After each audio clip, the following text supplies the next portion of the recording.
Palagsi kasi Casimero kay Naoya kasi hindi siya takot kay Naoya.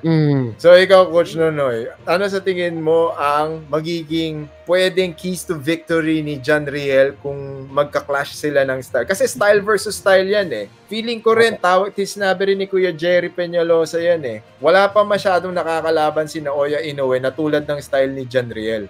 Sa tingin nyo ba yung style ni John Riel na nakikipagsabayan, yun ang medyo magkakaroon ng palag kay Naoya Inoue? Iba yung John Riel kasi nakikipag-engage yun eh. Ang iniisip ni John Riel, wala nang bukas, suntukan na to. At saka yung John Riel tumatanggap. Yun ang advantage, matapang, tumatanggap ng suntok. At saka yung nakipag-engage talaga, wala siya takot. Kaya siguro sa mga Pilipino na 122, John Riel ang makakatalo kay Inoue. Yo mga idol, kumusta? This is Uyod Boxing Fanatics at magre-react lang tayo dito sa sinabi ni Coach Nonoy Neri. Patungkol nga dito sa ating pambato na ito ay talagang real talk ito sa mga iilan na nagsasabi na walang panalo si Casimero kung ilaban dito kay Naoya Inoue at dito rin kay Tapales.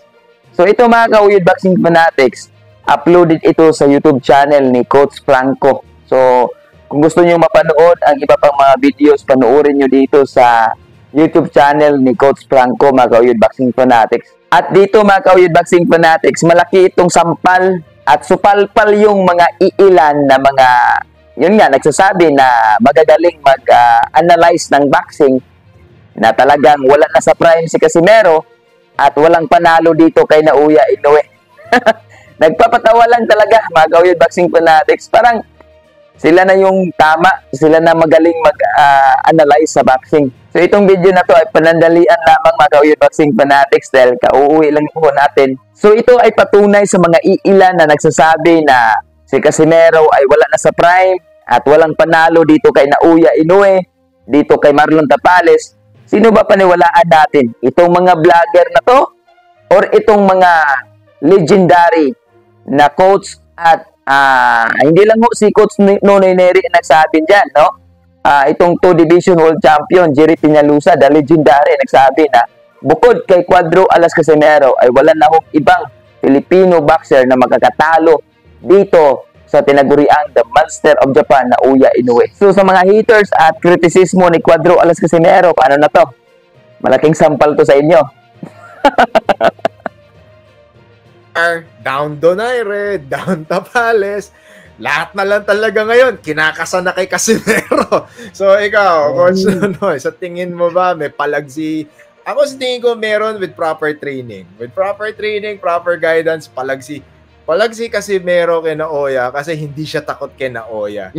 So ikaw, Coach Nonoy, ano sa tingin mo ang magiging pwedeng keys to victory ni John Riel kung magka-clash sila ng style? Kasi style versus style yan eh. Feeling ko rin, sinabi rin ni Kuya Jerry Peñalosa yan eh. Wala pa masyadong nakakalaban si Naoya Inoue na tulad ng style ni John Riel. Kasi si John Riel, hindi takot sa kanya.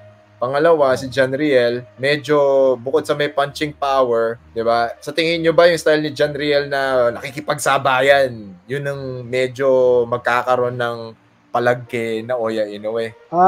Iba yung John Riel kasi nakikipag-engage yun eh. Ang iniisip ni John Riel, wala nang bukas, suntukan na to. At saka yung John Riel tumatanggap. Yun ang advantage, matapang, tumatanggap ng suntok. At saka yung nakipag-engage talaga, wala siya takot. Kaya siguro sa mga Pilipino na 122, John Riel ang makakatalo kay Inoue. Para sa akin. Iba si John Riel. Pag ikaw ba naman, wala kang takot. Yan yung sinasabi ko, pag hindi mo nire-respeto yung kalaban mo, talagang matatalo mo yan. Si John Riel lang may ganun. Si John Riel lang. Oh, Casimero got it. He's got him with a body now. He's given it. He's got him with a body shot, was it? No. And he's in trouble. It's all over the place. He's in real trouble. He's got to buy some time here and make Casimero miss. Casimero needs to pick his punches, and he can't find the clean shot, and he falls down. Is he okay? Casimero wants to finish it right here, right now, and finish. Yo! Cuadro Alas 3-time world champion ng angas ng Pinas, Batang Ormoc, John Riel Casimero. Guys, kung bago lang kayo sa YouTube channel na to, Uyod Boxing Fanatics, so ano pa hinintay nyo? Mag-subscribe na! Let's go!